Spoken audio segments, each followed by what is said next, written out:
Assalamualaikum warahmatullahi wabarakatuh. Perkenalkan, nama saya Muhammad Fauzi Satya, NIM 1910-2004. Saya akan mempresentasikan membangun birokrasi pemerintahan yang transparan. Era reformasi dan otonomi daerah membawa banyak perubahan terhadap sistem birokrasi di Indonesia, baik di pemerintah pusat, daerah, dan badan usaha milik negara. Sistem birokrasi di Indonesia pada masa Orde Baru bersifat lamban, berbelit-belit, tidak efisien, dan tidak transparan. Sistem birokrasi tersebut mengakibatkan kurangnya mutu pelayanan publik. Kebutuhan masyarakat terhadap pelayanan publik yang lebih transparan semakin meningkat sering dengan terjadinya reformasi pemerintahan. Birokrasi pada era reformasi dan otonomi daerah harus benar-benar menekankan pada aspek efisiensi, efektivitas, profesionalisme, merit sistem, dan pelayanan masyarakat. Semakin mampu mengemban dan mengembangkan pelaksanaan fungsi-fungsi pemerintah secara efisien, efektif, dan berkesinambungan. Birokrasi yang diharapkan tersebut antara lain berupa pemerintah yang aktif memberikan informasi pada warga negara, bermusyawarah dengan warga negara, dan membuat proses dan praktek administratif yang membangun kepercayaan publik terhadap pemerintah. Birokrasi yang ideal menurut Max Weber adalah birokrasi yang mencerminkan hierarki yang terumuskan dengan baik. Hierarki ini menunjukkan kewenangan mengenai hubungan atasan dan bawahan. Berikut adalah beberapa langkah yang dapat diambil untuk mewujudkan birokrasi yang transparan. Yang pertama, undang-undang dan kebijakan transparansi. Yang kedua, akses informasi publik. Yang ketiga, pelatihan dan kesadaran. Dan yang terakhir, implementasikan sistem pengolahan data yang terpadu.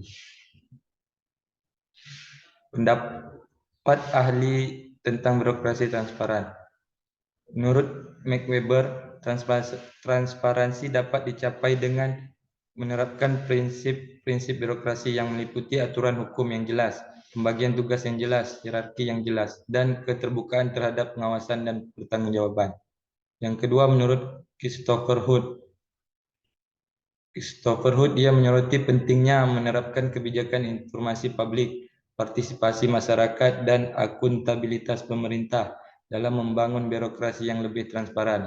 Yang ketiga, menurut Michael Johnston, seorang ilmuwan politik Amerika Serikat, mengembangkan konsep korporasi sebagai salah satu bentuk birokrasi yang transparan. Menurut Johnson, birokrasi harus menerapkan prinsip-prinsip akuntabilitas, integritas, dan partisipasi masyarakat dalam pengambilan keputusan. World Bank atau Bank Dunia juga memberikan panduan tentang membangun birokrasi yang transparan. Mereka menekankan pentingnya penerapan sistem tata kelola yang baik, good governance, termasuk transparansi, akuntabilitas, dan partisipasi masyarakat dalam kegiatan pemerintahan. Transparansi internasional. Transparansi internasional adalah organisasi non-pemerintah yang fokus pada anti korupsi. Mereka menekankan pentingnya transparansi dan dalam mengurangi korupsi dalam birokrasi. Mereka merekomendasikan penerapan sistem pengaduan yang efektif, pemeriksaan keuangan yang ketat, dan pemantauan independen sebagai langkah-langkah penting untuk mencapai transparansi. Transparansi pelayanan publik. Transparansi dalam konteks penyelenggaraan pelayanan publik adalah terbuka, mudah, dan dapat diakses oleh semua pihak yang membutuhkan serta disediakan secara memadai dan mudah dimengerti. Pelayanan publik adalah segala kegiatan pelayanan yang dilaksanakan oleh penyelenggara pelayanan publik. Adapun tujuannya adalah untuk memberikan kejelasan bagi seluruh penyelenggara pelayanan publik dalam melaksanakan pelayanan publik agar berkualitas dan sesuai dengan tuntutan dan harapan masyarakat. Transparansi penyelenggaraan pelayanan publik adalah pelaksanaan tugas dan kegiatan yang bersifat terbuka bagi masyarakat dari proses kebijakan, perencanaan, pelaksanaan, dan pengawasan pengendaliannya, serta mudah diakses oleh semua pihak yang membutuhkan informasi. Tujuan transparansi publik. Tujuan dan manfaat transparansi publik yakni untuk mengetahui teori pelayanan publik, teori transparansi pelayanan publik, dan mengetahui manfaat dari adanya transparansi pelayanan publik, mengetahui pentingnya transparansi pelayanan publik, serta untuk mengetahui proses terjadinya transaksi pelayanan publik. Dalam pelaksanaan suatu pelayanan publik terdapat beberapa faktor yang mendukung, yaitu kesadaran pegawai mengenai tindakan terhadap tugas atau pekerjaan, adanya aturan dalam organisasi mutlak, faktor organisasi yang merupakan pengaturan dan mekanisme kerjaan, faktor kemampuan dan keterampilan yang memadai, yang terakhir faktor sarana pelayanan yang memadai dan mencukupi. Pentingnya transparansi pelayanan publik. Pelayanan publik ini menjadi semakin penting karena senantiasa berhubungan dengan khalayak masyarakat ramai yang memiliki keanekaragaman, kepentingan dan tujuan yang representasi dan ekstensif birokrasi pemerintahan. Karena berkenaan langsung dengan salah satu fungsi pemerintah, yaitu memberikan pelayanan. Dahulu paradigma pelayanan publik lebih memberi peran yang sangat besar kepada pemerintah sebagai sole provider. Peran pihak di luar pemerintah tidak pernah mendapat tempat atau terjaminkan.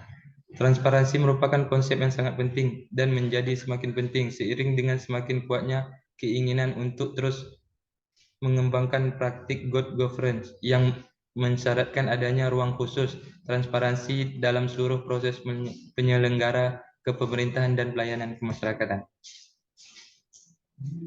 Keterbukaan informasi publik dalam mewujudkan asas transparansi. Berdasarkan Undang-Undang Nomor 14 Tahun 2008 tentang Keterbukaan Informasi Publik, dijelaskan tentang pentingnya keterbukaan publik untuk mewujudkan partisipasi dan penyelenggaraan negara yang transparan, efektif, efisien, dan akuntabel. Kemudian, keterbukaan publik merupakan hak asasi dari setiap warga negara. Maka dari itu, publik berhak memperoleh informasi, salah satunya mengenai proses kebijakan publik, anggaran, pengawasan, dan evaluasinya. Dengan adanya keterbukaan tersebut, masyarakat dapat mengetahui sejauh mana kinerja pemerintah serta menilai kesesuaian harapan dan kepentingan publik. Selain itu, masyarakat dapat mengetahui pula tentang keberpihakan pemerintah terhadap pelayanan publik, sehingga dapat memberikan sikap terhadap kebijakan yang dikeluarkan pemerintah. Indikator dalam mengukur transparansi. Transparansi dalam pelayanan publik menunjukkan penyelenggaraan pelayanan bersifat terbuka, sehingga masyarakat dapat mengetahui proses pelayanan tersebut secara mudah dan jelas. Terdapat 3 indikator dalam mengukur transparansi pelayanan publik. Pertama, tingkat keterbukaan pada proses penyelenggaraan publik. Yang kedua, transparansi pada peraturan dan prosedur pelayanan yang mudah dipahami oleh pengguna.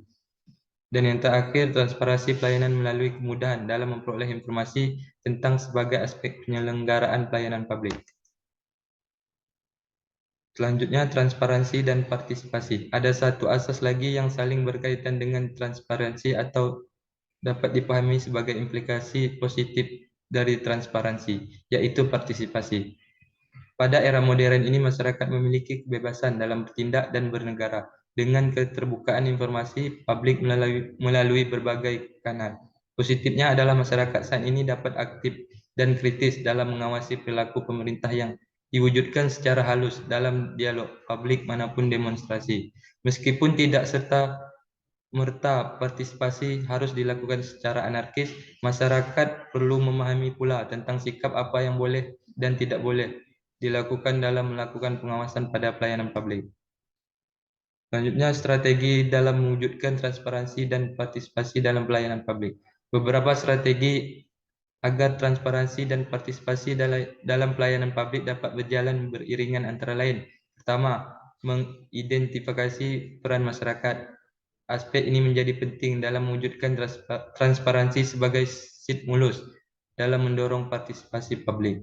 Menurut Korten dan Ufhoff, bahwa masyarakat merupakan akar rumput yang harus diperhatikan hak dan kewajibannya. Sebagai negara demokrasi, wajib bagi pemerintah untuk mendorong partisipasi masyarakat sesuai perannya sehingga terwujud transparansi dalam meningkatkan kualitas pelayanan publik. Kedua, meningkatkan peran lembaga pengawas eksternal. Ombudsman RI merupakan lembaga negara pengawas secara eksternal. sebagai tugas dan fungsi dalam mengawasi pelayanan publik. Ombudsman juga dapat berfungsi sebagai perantara masyarakat dalam menyampaikan keluhan dan evaluasi terhadap pelayanan publik yang kurang optimal. Ketiga, komitmen dari pemerintah. Komitmen pemerintah terutama pejabat publik menjadi penting untuk meningkatkan partisipasi masyarakat. Komitmen dimaksudkan.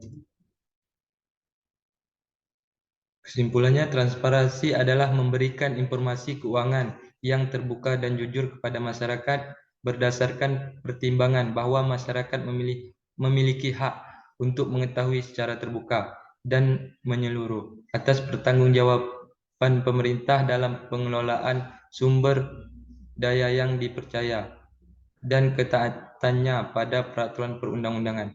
Tujuan dari transparansi adalah membangun rasa saling percaya antara pemerintah dengan publik, di mana pemerintah harus memberikan informasi akurat bagi publik yang membutuhkan.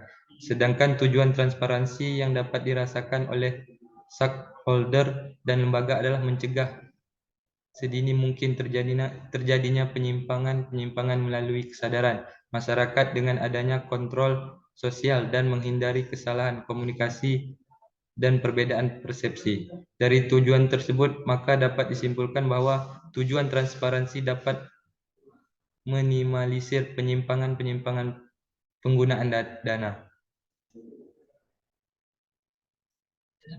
Baiklah, itu saja yang bisa saya jelaskan. Saya akhiri dengan wassalamualaikum warahmatullahi wabarakatuh.